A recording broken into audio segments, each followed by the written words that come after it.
राधे राधे प्रिय भक्तों, श्री कृष्ण दासी शिवन्य चैनल में एक बार फिर से आपका है बहुत बहुत स्वागत। क्योंकि आज की वीडियो है बहुत ही खास, इसलिए क्योंकि ये है 2024 की पहली पूर्णिमा, पौष पूर्णिमा की पूर्णिमा के बारे में संपूर्ण जानकारी। तो वीडियो पे बने रहिएगा और चलिए हम जानते हैं कि पौष पूर्णिमा का क्या महत्व है, कैसे पूजा करनी चाहिए और उसमें व्रत सुनने का क्या महत्व है, व्रत की कथा सुनने का क्या महत्व है। तो ये सब हम आज इस वीडियो में जानने वाले हैं। तो वीडियो को ज़्यादा से ज़्यादा शेयर करिएगा, चैनल पर नए हैं तो सब्सक्राइब करिएगा और पहले से सब्सक्राइबर हैं तो अवॉइड करिएगा। तो चलिए अब शुरू करते हैं अपना वीडियो। राधे राधे, जय श्री कृष्ण। तो पौष माह में शुक्ल पक्ष की अंतिम तिथि पौष पूर्णिमा के नाम से जानी जाती है। इस साल की यह तिथि 25 जनवरी 2024 दिन गुरुवार को है। धार्मिक मान्यता के अनुसार पौष पूर्णिमा के दिन व्रत, गंगा स्नान और दान पुण्य करने का विशेष महत्व होता है। मान्यता है कि इस दिन किसी पवित्र नदी में स्नान के बाद दान करने से पुण्य की प्राप्ति होती है और मोक्ष मिलता है। पौष पूर्णिमा के लिए पवित्र नदियों में स्नान करने और दान व्रत के अलावा रात्रि के समय में चंद्रदेव और माता लक्ष्मी की पूजा की जाती है। ऐसा करने से माँ लक्ष्मी की विशेष कृपा होती है। तो ऐसे में आइए जानते हैं पूर्णिमा व्रत का शुभ मुहूर्त, व्रत विधि और महत्व के बारे में। तो पौष पूर्णिमा 2024 हिंदू पंचांग के अनुसार 24 जनवरी की रात 9:24 से पौष माह के शुक्ल पक्ष की पूर्णिमा शुरू हो जाती है। अगले दिन यानी 25 जनवरी 2024 को रात 11:23 पर इसका समापन होगा।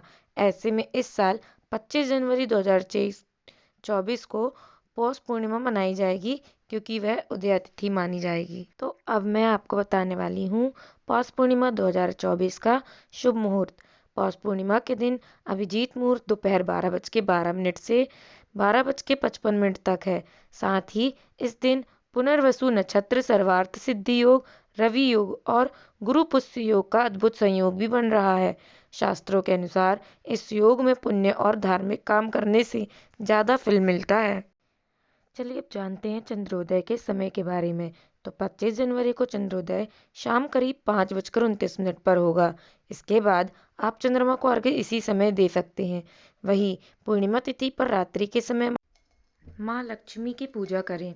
इससे घर में कभी भी धन धान्य की कमी नहीं होगी और सुख समृद्धि बनी रहेगी। बात करेंगे पूजा व्रत की विधि की। पौष पूर्णिमा के दिन पवित्र नदी या कुंड में स्नान और स्नान से पूर्व वरुण देव को प्रणाम करें। आप घर पर भी पानी में गंगा जल मिलाकर स्नान कर सकते हैं। स्नान के पश्चात सूर्य मंत्र का उच्चारण करते हुए सूर्य देव को अर्घ्य दें। स्नान से निवृत्त होकर भगवान विष्णु और माँ लक्ष्मी की पूजा करें, उन्हें नैवेद्य अर्पित करें। फिर ब्राह्मणों और गरीबों में दान दक्षिणा दें। पौष पूर्णिमा पर इन वस्तुओं का करें दान। पौष पूर्णिमा के दिन तिल, गुड़, कंबल और ऊनी वस्त्र का दान करना चाहिए। इससे माँ लक्ष्मी प्रसन्न होंगी। इस बात का ध्यान जरूर रखें कि दान केवल जरूरतमंद लोगों तक पहुंचाना चाहिए। पौष पूर्णिमा तिथि का महत्व। ज्योतिष में चंद्रमा का मन एवं द्रव्य पदार्थों का कारक माना जाता है। मान्यता है कि पौष पूर्णिमा के दिन चंद्रमा अपने संपूर्ण रूप में होता है, जिसका प्रभाव व्यक्ति के मन मस्तिष्क में पड़ता है।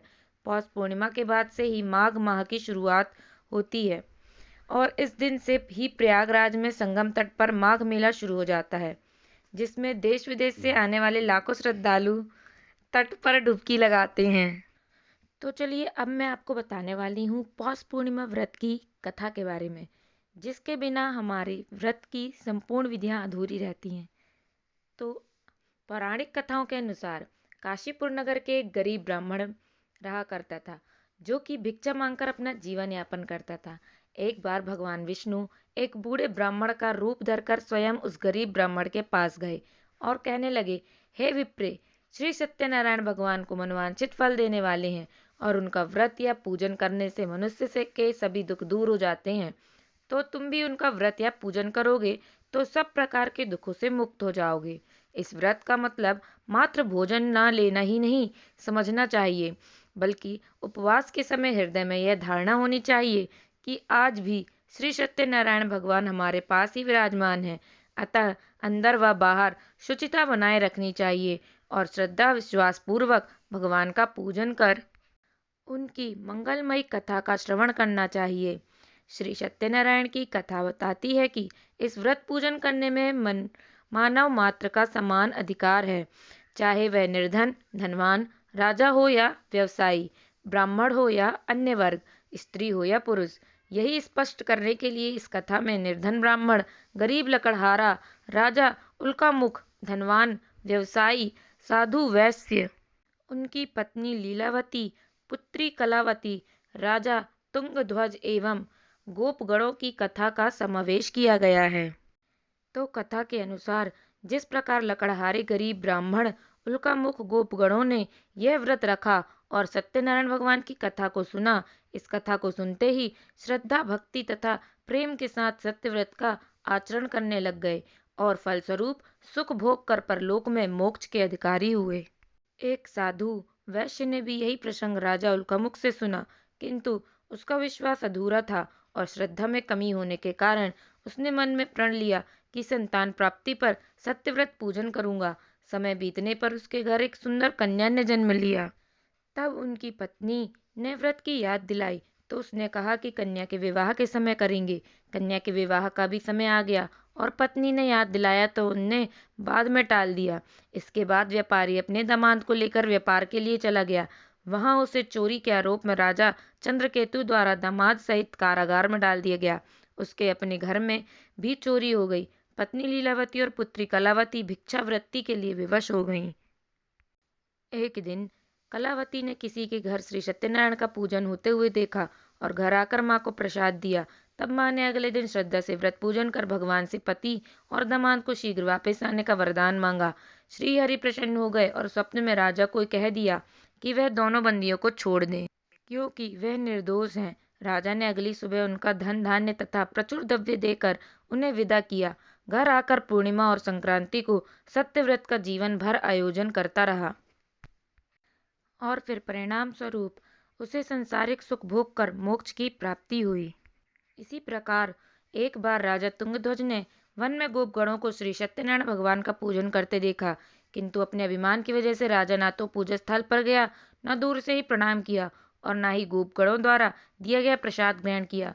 परिणाम यह हुआ कि राजा के पुत्र धन धान्य अश्व गजादि सब नष्ट हो गए।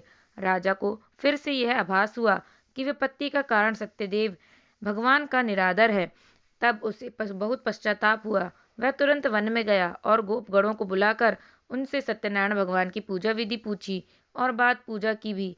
फिर उसने उनसे ही प्रसाद ग्रहण किया तथा घर आ गया। उसने देखा कि विपत्ति टल गई और उसकी सारी तथा जन सब सुरक्षित हो गए। राजा प्रसन्नता से भर गया और अपना सर्वस्व भगवान को अर्पित कर दिया। तो ये थी सत्यनारायण भगवान की कथा, जो पौष पूर्णिमा के दिन सुनना बहुत ही शुभकारी होता है, जिससे श्री हरि विष्णु साथ माँ लक्ष्मी भी प्रसन्न होती हैं। तो ये थी हमारी संपूर्ण जानकारी पौष पूर्णिमा के दिन की। कैसे व्रत करना है, क्या पूजा विधि है, क्या स्नान दान करना है और व्रत की कथा।